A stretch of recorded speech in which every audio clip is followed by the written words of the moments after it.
Saudaraku, banyak orang yang tidak faham bahwasanya memberi makan dan minum itu dalam Islam adalah salah satu cara untuk mendapatkan amal jariyah. Jadi banyak orang memikirkan amal jariyah itu hanya membangun bangunan, hanya membagikan Al-Quran sehingga dihafal. Intinya fisikal, bentuk materi saja atau material ya. Lebih ke masjid, lebih ke bangunan, lebih ke jalan, lebih ke sumur gitu kan. Padahal sebenarnya ada hal-hal lain yang bisa menjadi penyebab amal jariyah, di antaranya makanan dan minuman. Jadi hadis Nabi SAW yang sahih riwayat Imam Ahmad, ini rahasianya di hadis ini. Kata Nabi SAW, ma wudi'a ta'amun illa wada'allahu fihi barakah. Tidak ada makanan atau minuman yang dihidangkan untuk orang lain kecuali Allah, atau dihidangkan buat diri sendiri juga masuk sebenarnya, kecuali Allah jadikan bagian dari makanan dan minuman itu berkah. Maksudnya berkah apa? Kata para ulama, dia akan berada di tubuh orang yang mengkonsumsinya selama dia masih hidup. Jadi begini, orang tua kita semua, Bapak Ibu sekalian, orang tua kita, seperti saya, orang tua saya misalnya, pada saat saya ceramah di masjid ini, saya mendapatkan pahala karena menyampaikan agama Allah, insya Allah, bila diikuti dengan keikhlasan. Semoga Allah ikhlaskan niat kita. Orang tua saya panen pahala saya. Kenapa Bapak Ibu sekalian? Karena saya tumbuh dari ASI ibu saya, dan saya tumbuh dari nafkah ayah saya. Makanan, minuman yang saya makan selama ini sehingga membantu pertumbuhan badan saya menjadi besar dan akhirnya saya bisa hidup, maka itu menjadi amal jariyah. Makanya dalam hadis riwayat Imam Muslim, seorang sahabat bertanya, ya Rasulullah, ayyul islami khair? Perbuatan apa dalam Islam yang khair? Khair ini yang baik sekali, pahalanya besar sekali, selain yang wajib, yang sunnah-sunnah aja nih. Nabi SAW tidak mengatakan perbanyaklah sholat sunnah. Kenapa? Sholat sunnah secara individual, puasa sunnah, zikir, ngaji, bukan. Karena orang ini mengatakan khair artinya yang banyak sekali pahalanya, banyak sekali manfaatnya dan ringan, sunnah. Berarti orang lain bisa merasakan. Apa jawaban Nabi SAW? Tut'imut ta'am wa tusallimu ala man ta'rif wa man lam ta'rif. Engkau memberikan makan dan minum kepada orang yang kau kenal atau kau tidak kenal, memberi makan umumnya, dan engkau menyebarkan salam kepada orang muslim yang kau kenal atau kau tidak kenal.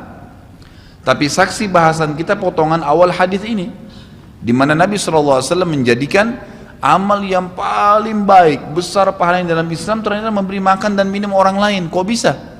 Bukankah dalam secara akal kita, kalau kita makan dan minum kan habis gitu kan? Ternyata yang dibuang oleh tubuh itu yang tidak dibutuhkan saja. Yang jadi, mohon maaf, air seni kita, air kencing dan buang air besar jadi tinja, itu yang tidak dibutuhkan oleh tubuh, tapi yang dibutuhkan diambil, diserat gitu kan?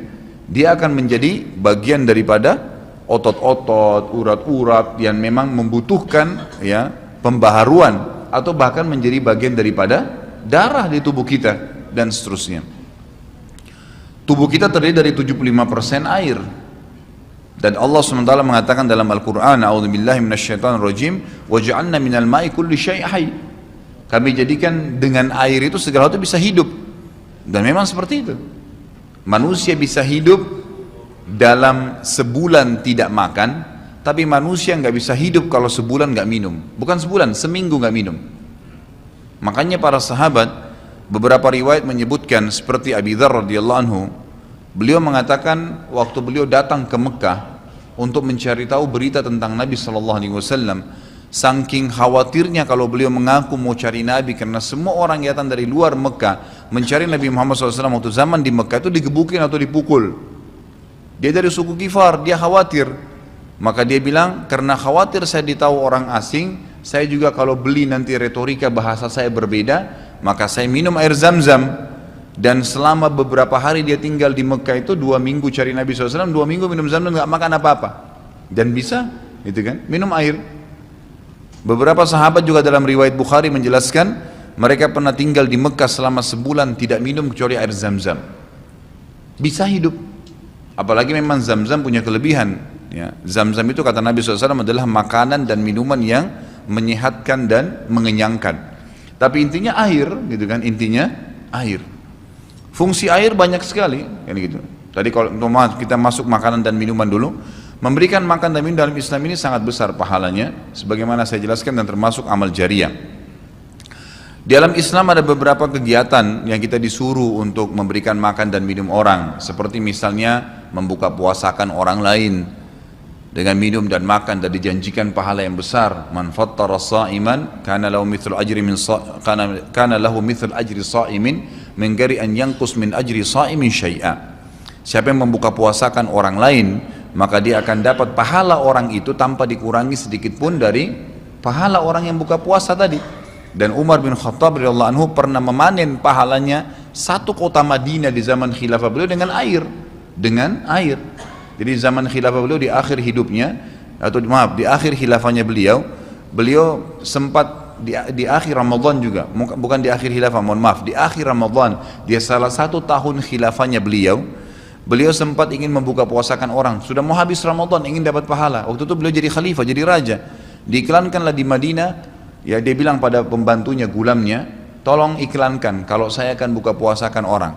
Ingin cari pahala, orang semua diiklanin. Amir Mu'minin bin Khattab mengundang buka puasa.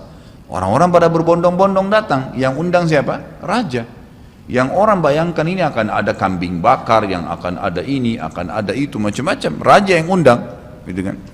Ternyata Bapak Ibu sekalian, waktu sudah ngumpul semua jemaahnya, masyarakat depan rumah Umar menyuruh membagikan gelas-gelas yang zaman itu memang terbuat dari tanah liat. Kemudian dibagikan satu-satu dan disuruh antri di sumur, gitu kan? Karena memang mereka minumnya di sumur waktu itu, tidak ada sumber air yang lain, gitu kan? Mereka antri di sumur, lalu mereka ambil isi air masing-masing di sumur itu, antri kemudian sambil duduk. Setiap kali seseorang di antara mereka dituangkan air di gelasnya, mereka berkata, mungkin sebentar keluar kurmahnya, makanannya dan seterusnya. Begitu terdengar azan, kata Umar kepada pembantunya, sampaikan kepada seluruh muslimin, silakan berbuka puasa dengan air yang ada di tangan mereka. Maka dia pun mengatakan silakan buka puasa, dan selesai segelas air ini maka selesai buka puasanya Amir Mu'minin, gitu. Orang akhirnya bubar, tapi pada saat itu orang faham Umar bin Khattab ingin mencari pahala orang, gitu kan, ingin mencari pahala saja. Dan ini sudah saya tekankan, kalau menjelang Ramadan, Anda juga bisa ikuti pengajian saya di YouTube, ada judulnya Dahsyatnya Ramadan. Salah satunya itu kalau tiba Ramadan, ikhwah, maka maksimalkan waktu membuka puasakan orang. Apa susahnya membeli sedus air, ya, air mineral, berapa harganya? 20.000, 30.000, 20.000 rupiah kalau nggak salah ya. Air mineral gelas, isinya berapa? 40 sekian. Baik, kalau kita bagiin di masjid, satu orang minum 1 gelas, kita dapat 48 pahala orang buka puasa. Nah, itu luar biasa hanya dengan 20.000 rupiah. Tapi anehnya banyak orang tidak mau amalkan, padahal itu termasuk selain amal jariah, dapat juga pahala buka puasakan orang lain. Nabi SAW dan juga merupakan ciri para nabi-nabi, mereka itu paling senang mengikram tamunya, dan beliau menjadikan sebagai sebuah prinsip dasar dari iman kepada Allah dan hari akhir, sebagaimana beliau bersabda dalam hadis Bukhari Muslim, man kana yu'minu billahi wal yawmil akhir falyukrim daifahu. Siapa yang beriman, mengaku beriman kepada Allah dan hari akhir, maka dia harus mengikram itu, melayanin, memberikan makan dan minum, ya, mengucapkan tutur kata yang baik bagi tamunya. Intinya memberikan makan dan minum dalam Islam ditekankan sekali, karena itu juga termasuk, ya, amal ibadah, amal jariah dan amal ibadah yang akan mendapatkan pahala. Jadi ada 2 sisi pahala yang didapatkan selain amal jariahnya, selama dia makan dan minum kemudian itu masih ada di dalam tubuhnya, maka berarti itu akan terus menjadi amal jariah. Kata para ulama, dia akan terus menjadi amal jariah pada saat seseorang tumbuh besar. Kayak kasus seseorang manusia tadi, orang tuanya, ayahnya carikan nafkah yang halal, ibunya kasih ASI, kemudian dia tumbuh besar dari situ. Tumbuh besar ini ternyata menjadi otot-ototnya, menjadi komponen dari tubuhnya. Kemudian dia menjadi besar, lalu dia menikah. Dari komposisi tubuhnya tadi, ternyata ada yang mengalir di sperma dia kepada anaknya. Kemudian anaknya tumbuh besar juga dari situ, dan seterusnya. Jadi amal jariah selama masih ada manusia itu. Jadi seperti itu luar biasanya gitu. Di antaranya tadi saya bilang, kita bisa mendapatkan pahala dengan buka puasakan orang. Yang kedua, mengikram orang. Mengikram ini memberikan, menyuguhkan sesuatu buat tamu. Ya. Termasuk ya, yang dianjurkan adalah sering-sering ya, mentraktir orang lain. Ada kultum saya itu. Subhanallah, saya isi salah satu pengajian di salah satu kantor di Sudirman ini. Sampai saya dibisikin, Ustadz, setelah saya nonton di YouTube ceramahnya Ustadz tentang traktir, ini teman-teman semua pada berebut nih, saling traktir-traktiran gitu. Jadi nggak lagi nunggu temannya yang bayar, tapi dia yang bayar duluan. Ternyata itu amal jariah ya Ustadz ya. Oh iya, amal jariah. Kan gitu. Memberikan makan orang, bayangkan kalau dia makan dan minum dia kenyang. Kemudian ada yang jelas pasti ya, makanan minuman yang dimakan dan diminum itu pasti ada bagian yang akan menjadi komposisi tubuhnya. Nggak mungkin semua terbuang. Maka itu berarti akan jadi amal jariah. Apalagi kalau dasarnya yang kita berikan makan orang-orang yang bertakwa, orang soleh, luar biasa, makin kuat dia beribadah. Ciri Nabi Ibrahim alaihissalam, Nabi Ibrahim itu malah luar biasa ikramnya, ya. Dia suka dengan tamu, sampai-sampai kalau dihidangkan makan, cirinya beliau nggak pernah makan sendiri. Pasti habis dihidangkan makan, dibuka pintu rumahnya, siapapun lewat dipanggil makan sama dia. Syekh bin Baz hafizahullah rahimahullah, beliau sudah meninggal. Salah satu muridnya menceritakan, beliau itu punya rumah, ya, rumahnya dia di belakang atau di samping rumahnya itu ada sebuah tempat yang kosong, pakai AC, ya dilapangkan seperti masjid inilah. Setiap hari beliau menyiapkan makan siang dan makan malam untuk 600 orang. Setiap hari. Siang itu untuk 600 orang, malam untuk 600 orang. Jadi 1200 orang yang makan setiap hari. Atau 1200 porsi lah ya. Kalau orang yang sama makan siang dan makan malam. Sampai-sampai beliau bukan mengundang ya, enggak diundang orang. Jadi awal-awalnya saja diiklanin. Jadi kalau sudah tiba waktu makan siang, yang lagi nyapu jalanan mampir, yang lagi lewat mampir, yang muridnya mampir, yang kerabatnya mampir, pokoknya mampir 600 orang. Siang malam, tiap hari sampai belum meninggal. Itu bagaimana mereka mengikramnya. Kadang-kadang kita subhanallah, makanan kita taruh di kulkas sampai rusak, nggak mau dibagi kepada orang. Pelitnya luar biasa. Kalau buahnya lagi berbuah dibungkus, nggak mau dibagi ke orang lain. Padahal sebenarnya rahasia untuk menambah berkah sesuatu benda, rezeki kita, itu diinfakkan dulu.